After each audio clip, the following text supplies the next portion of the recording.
This presentation will showcase this research divided into 9 main sections: information required limitations in quantity takeoff processes, case study and scope, proposed framework, requirement specification, communication, and validation, as well as case study adjustment, framework outputs, and conclusions. Exploring the status of BIM-based quantity takeoff processes reveals a common limitation. Despite following best practices and using appropriate software tools, accuracy relies heavily on the model's compliance with specified requirements and the quality of its information. Non-geometrical information, often overlooked in current QA/QC processes, is particularly critical. Proper classification of this information can ensure more accurate quantity calculations and better organization in work breakdown structures. Therefore, methods for specifying, communicating, and validating information requirements remain a significant area of improvement. Addressing these limitations will greatly improve accuracy, efficiency, and reliability of BIM-based quantity takeoff. As a proof of concept to explore solutions for these limitations, BIM Management Solutions, a leading BIM consultancy in Europe, provided this research with a case study, a data center project with over 15,000 square meters of construction area, incorporating multiple BIM disciplines. The scope was focused on piping subsystems, specifically pipe segments and fittings from mechanical and plumbing systems. It served as a representative sample to demonstrate the framework's effectiveness. Now, to address the previously explored requirement limitations, a framework was proposed under guidance from BIMs to clearly define, communicate, and validate information requirements. First, guidelines that clearly define the specifications were created, as well as a tool to assign spatial scope limits to models. Then, a streamlined communication channel was established to ensure easy access to the previously developed requirement guidelines through the use of a Revit API tool. Additionally, BIM collaboration format, or BCF, was used for issue reporting between different parties in later stages.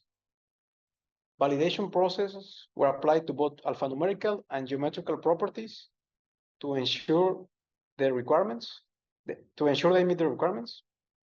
And if the model fails validation, BCF reports are generated and shared to the required parties for their adjustment in the model. Once a final model has been adjusted and validated, then the final outputs can be exported in the form of quantity takeoffs and bills of quantities. Let's explore each of the steps of this framework in more detail. First, for requirement definition, guidelines for defining information requirements were created, developed based on level of information need, which was created by Building Smart and is now part of ISO 19650. These guidelines define specific geometrical and alphanumerical properties for model elements, categorized by IFC schema definitions, and subtypes according to their intended use. They consist of 3 main sections. First, a header section containing object name, IFC entity type, purpose, and description. Then, a geometrical information section specifying properties like detail, dimensionality, location, appearance, parametric behavior, and as well as a 3D sample representation. And finally, alphanumerical information section, which is divided into identification properties like name or classification code, and information properties specific to the object type and model purpose, such as material, dimensions, insulation, structural properties, and so on. These guidelines can be adapted to any AAC discipline, model element, and BIM use, allowing for flexible customization across diverse project requirements. Additionally, a coordinate assigner tool based on Dynamo was developed to assign spatial coordinates to BIM elements, enabling specification of spatial limits within a project. This tool creates X, Y, and Z parameters for all the required elements, and then writes them coordinate values based on their location. And it maintains alignment between project base point and Revit's internal origin. These values can then be validated to identify out of bounds elements and to exclude them from the quantity takeoff, this way enhancing the final accuracy. Furthermore, the data produced by this tool can be used to organize elements within a work breakdown structure based on their locations, or indicate placement restriction for different type of elements in required spaces, such as areas, rooms, or levels.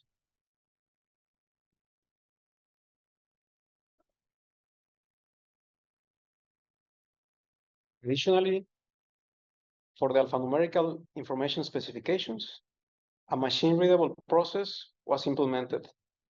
Information delivery specification, or IDS, was used as a method for requirements specification and later validation. It is a standardized format developed by Building Smart. Using ACA software IDS editor tool, an IDS template was created based on the specification from the requirement guidelines. Then rules were developed for specific IFC types and subtypes, covering properties for spatial limits, naming standards, and commercial specifications as well for the different piping elements, such as allowed materials, diameter, schedules, bend angles, and so on. After defining the requirements, a simplified method for communication was proposed. A requirement guideline plugin for Revit API developed in C# language. This plugin provides direct access to the previously developed requirement guidelines within the modeling environment itself. It connects the authoring platform to repositories in a common data environment, allowing users to easily locate specific guidelines without navigating complex folder structures or relying solely on EIR and BEP documentation.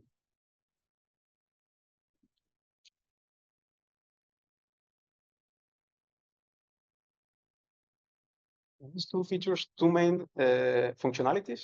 The first one is a guideline repository that contains all of the created guidelines in a hierarchical structure with several levels, which are BIM use, IFC type, and commercial subtype, as well as a guideline finder that allows, upon selection of a BIM model element and based on its IFC type, it will send the user directly to the subfolder of said IFC guidelines.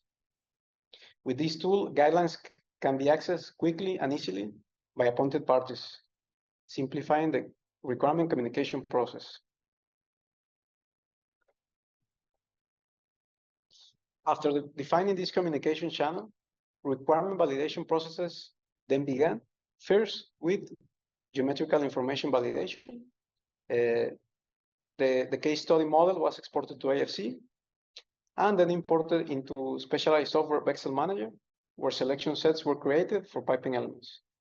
Then class detection analysis were conducted on the model. First, one to identify duplicate elements, and another one to detect hard clashes with a 5mm tolerance. The results were then detailed by level, category, family, and ID, and were shared via BCF format to the necessary parties for their adjustment in the final model.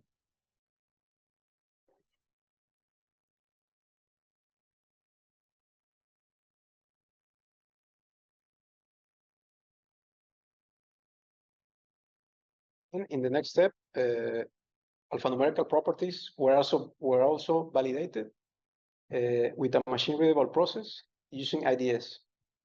The IFC model was exported to the ACA software IDS validation tool, and the previously developed IDS template based on the guidelines.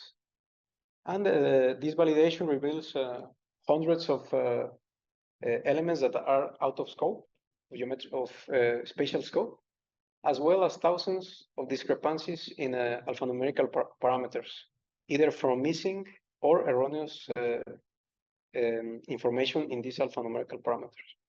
Then the reports of these errors can be also shared via BIM collaboration format for the modeling teams to adjust them. After both validations processes were completed and the errors shared via BCF, the model was finally adjusted and was free of non-compliant elements.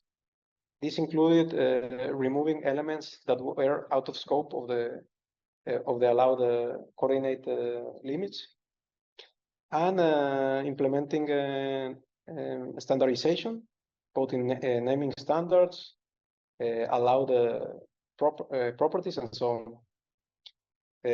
After this process, the model is finally ready for the quantity takeoff process, as it meets the specified requirements.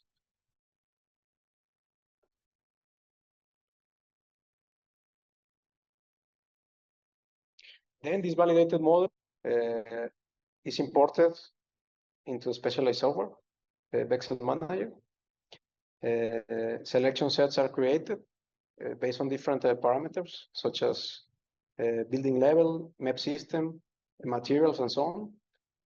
And quantity takeoffs can be generated based on a previously defined work breakdown structure that is based on map system, building level, element type, subtype, material, schedule, and diameter size.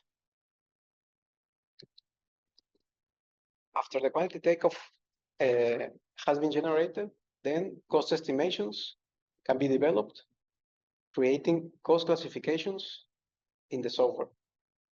Cost items for the different pipe segment elements are created based on the work breakdown structure. And the software automatically creates cost estimates and assigns them to the model elements based on their different alphanumerical parameters.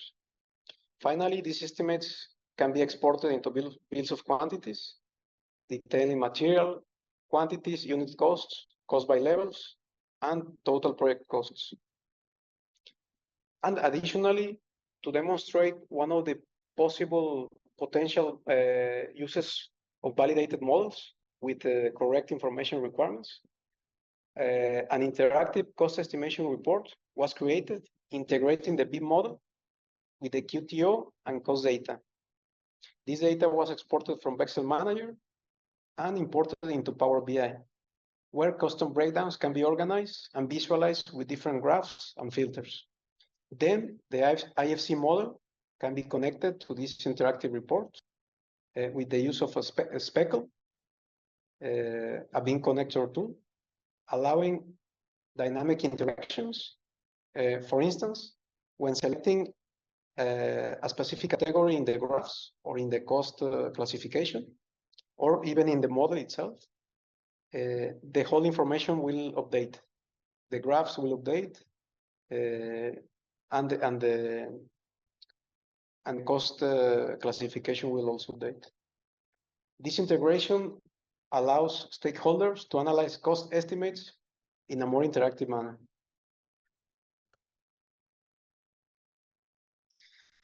In conclusion, by specifying, communicating, and validating precise information requirements, this framework improves data accuracy, reducing inconsistencies in models, leading to better organization and usability for quantity takeoff processes.